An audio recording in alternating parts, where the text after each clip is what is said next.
దొంగేడి పేడిస్తాం కానీ కమిషన్లు ఇచ్చేటోళ్ళకి మాత్రం బ్రహ్మాండంగా పైసలు ఇస్తాం కాంట్రాక్టర్లకి. ఇగో ఇది ఈ ప్రభుత్వం చేస్తున్న నిర్వాహకం. ఇది అడిగినందుకు మీకు అక్కసు వస్తుంది. ఇది తప్ప ఇంట్లో వేరే ఏం లేదు. అవును నిజమే, మాట్లాడితే 1,00,00,000 కోట్లు తిన్నారు, 10 ఏళ్ళలో తిన్నారు. ఆఫ్టర్ ఆల్ మేము ఏలింది ఒక చిన్న ప్రాంతం భారతదేశంలో, ఒక 10 ఏళ్ళు. మరి ఈ దేశాన్ని 50 ఏళ్ళు వెళ్తే మీరు ఎన్ని లక్షల కోట్లు తిన్నట్టురా? ఎన్ని లక్షల కోట్లు తింటున్నట్టు? ఎన్ని లక్షల కోట్లు తిన్నట్టు మీరు ఈ దేశాన్ని 50 ఏళ్ళు పరిపాలించారు. ఈ దేశంలో ఉన్న అన్ని రాష్ట్రాలను మీరే పరిపాలించారు చాలా సంవత్సరాలు. ఒకడొకడు మరి మీరు ఎన్ని లక్షల కోట్లు తిన్నారు? దాందేనా మరి మొన్న ఈడీ నోటీసులు ఇచ్చింది మీ సోనియమ్మకి మీ రాహుల్కి? మేము అనకనా? మాకు రాకనా లెక్కలు? మీలాగా సోయి లేకుండా మాట్లాడం మేము. పరిపాలన చేతికి ఇస్తే చేతగాక ఎవడో ఇంట చేతగాను పోయి బయట ఇంటికి పోయి ఇంటి మీద రాళ్ళేసుకున్నట్టు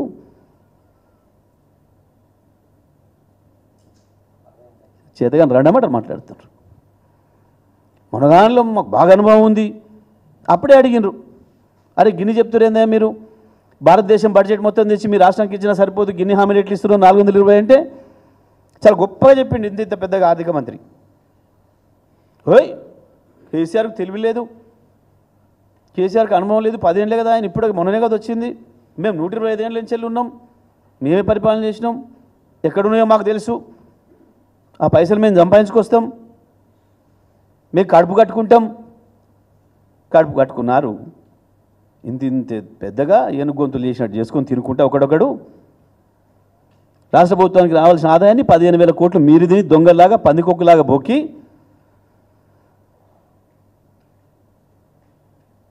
మేము వచ్చినాడు మీరు ఇచ్చింది 60,000 కోట్ల ఆదాయం మీ రాష్ట్రానికి, 80,000 కోట్ల అప్పుతో ఇచ్చారు, 300 కోట్ల మిగులు బడ్జెట్తో ఇచ్చిండ్రు. కేసీఆర్ వచ్చిన తర్వాత ఈ రాష్ట్ర ఆదాయం 2.5 లక్షల కోట్లకు పెంచిండు. కేసీఆర్ తింటే పెరుగుద్దా తగ్గుద్దా? మీరు దొంగలు తిన్నారు అని సాక్ష్యం వచ్చింది. ఏంది? కేసీఆర్ సంవత్సరానికి ఇచ్చిపోయిన ఆదాయాన్ని 15,000 కోట్లు మీరు తగ్గించారు. ఇప్పుడు యాడిపోతుంది అది? మీ జేబులలో నింపుకున్నారు. రాష్ట్ర ప్రభుత్వానికి రావాల్సిన ఆదాయాన్ని ఇసుక రూపంలో రాష్ట్ర ప్రభుత్వం రావాల్సిన ఆదాయం రానియకుండా ఇసుక మాఫియాలాగా తయారై ఇసుకలో వచ్చే ఆదాయం తగ్గించిండ్రు. ఎక్సైజ్ నుంచి రావాల్సిన ఆదాయం జీరో దందాలు మొదలుపెట్టి మీ దొంగలు ఆడ తగ్గించారు, మీరు తింటున్నారు. దాంతో 15,000 కోట్ల రెవెన్యూ రాష్ట్ర ప్రజలకు రావాల్సింది న్యాయంగా మీరు తిన్నారు. దొంగలు మీరు, ఈ రాష్ట్ర ఖజానా రావాల్సిన పైసలు బొక్కుతున్నది మీరు. వాస్తవాలు ఈ రకంగా పెట్టుకొని ఇవన్నీ చూసిండ్రు, ఇవన్నీ అర్థమైనాయి కాబట్టే ప్రజలకి అగో నిన్న ఎలకతుర్తికి కదిలిండ్రు లక్షలాదిగా. కేసీఆర్ అడిగిన ప్రతి మాటకు సమాధానం చెప్పి కింద నుంచి స్పందన చూపించారు.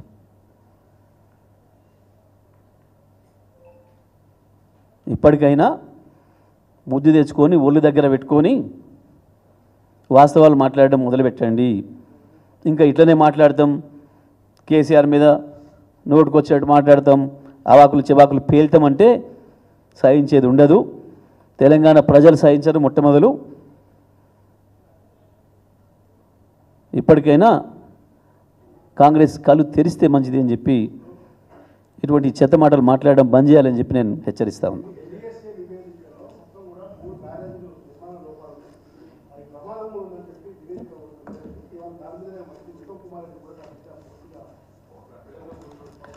ఇయ్యని ఇటువంటి చాలా ఇచ్చారు ఇంతకుముందు, ఇయ్యని తేలుద్దాం దాని సంగతి కూడా. కానీ మేము ఛాలెంజ్ చేసినాం, ఇవాళ మా చేతికి అప్పచెప్పినా కాళేశ్వరంతో నీళ్లు చక్కగా నీ నియోజకవర్గానికి కూడా తెస్తామని చెప్పినాం. అదే ఉత్తమ్ కుమార్ రెడ్డికి, కేసీఆర్కి అప్పచెప్పురి సుందీళ్ళ అన్నారంతో సహా ప్రతి బ్యారేజ్ నింపుతాం, మేడిగడ్డ లిఫ్ట్ ఆన్ చేసి నడిపిస్తామని చెప్పినాం. చూద్దాం తేని ఏం తెస్తాడు. అది ఎన్డీఎస్ఏ నివేదిక కాదు, మేము చాలా స్పష్టంగా చెప్పినాం, ఎన్డీఏ నివేదిక. ఎన్డీఏలో తెలంగాణ రాష్ట్ర కాంగ్రెస్ కూడా కలిసింది, అంతేం లేదు అదనంగా.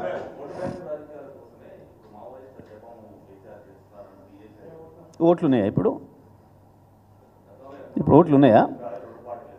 ఎప్పుడు కూడా టీఆర్ఎస్ పార్టీగా కానీ బీఆర్ఎస్ పార్టీగా కానీ ఎన్నడూ కూడా ఎన్కౌంటర్లను ప్రోత్సహించలేదు. చాలా స్పష్టంగా చెప్పినాం, ఒక్క ఎన్కౌంటర్ జరగడానికి వీల్లేదు ఈ రాష్ట్రంలో. చట్ట ప్రకారమే ఎవరికైనా చర్యలు ఉండాలి తప్ప, చట్ట వ్యతిరేకంగా ఎవరిని ప్రవర్తిస్తే కోర్టులో ప్రవేశపెట్టాలి తప్ప ఎక్కడ కూడా అటువంటి చేయొద్దు, పోలీస్ హింస ఉండకూడదని చెప్పినాం. ఒక్కటంటే ఒక అక్రమ కేసు జరగలే తెలంగాణ ఉన్న రోజులు. లేనియే దుమ్మెత్తిపోసి మాట్లాడారు మా మీద, ఉంటే ఆగునా? మా పాలసీ అది. ఒక మానవీయ కోణంలో చెప్పిండ్రు కేసీఆర్ గారు. ప్రభుత్వం అంతా నిస్సిగ్గుగా ప్రకటించి కరగుట్టల చుట్టూ 11,000 మందిని మోహరించడం, మేము చంపేయడానికి పోతున్నాం ప్రకటించారు కాబట్టి ఇది దుర్మార్గం, ఇది పద్ధతి కాదు. ఎవరో ఒక నక్సలైట్ ఉండే పేరు మీద 100 మందిని ఊచకోత వస్తున్నారు, ఇది కరెక్ట్ కాదు అని చెప్పిండు. ఎస్, దమ్ము ధైర్యం ఉన్నాడు కాబట్టి చెప్పిండు. ఎందుకు మరి అదే ఓట్ల కొరకు అయితే మరి మీకు రావా ఓట్లు? మరి మీరే చేయరు, అది రా పని. అసలు ఓట్ల కొరకు దుర్మార్గంగా ప్రవర్తించే పార్టీ బీజేపీ కదా ఈ దేశంలో. రాత్రి ప్రభుత్వాన్ని మార్చే పార్టీ కదా. ఓట్లు అట్లనే వస్తాయి అనుకుంటే మరి మీరే చేస్తే భయం ఏమైంది?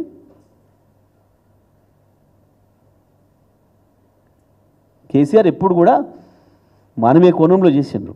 జరుగుతుంది అన్యాయం కాబట్టి చెప్పిండు ఆ మాట.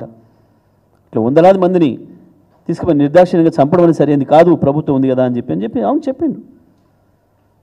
That is KCR.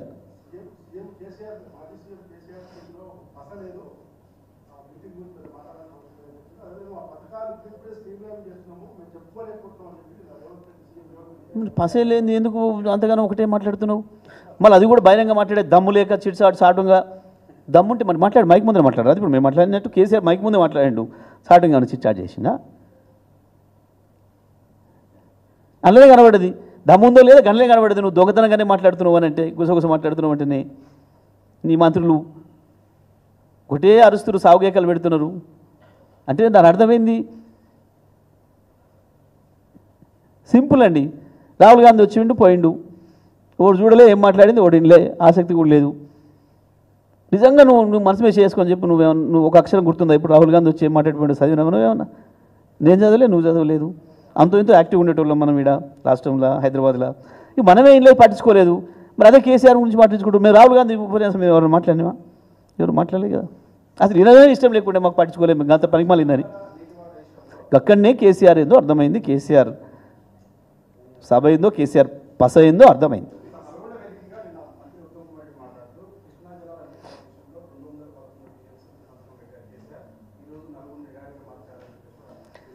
చి దాని మీద మాట్లాడుకుంటే, దాని మీద మాట్లాడితే పాపం మా ప్రజలు వేరే మాట్లాడుతున్నారు. నేను అనను కానీ, అట్లాంటి వ్యక్తిగతమైన అనను కానీ, మొన్న కేఆర్ఎంబి నివేదిక చెప్పింది కదా, ఇజ్జత్ తీసింది కదా.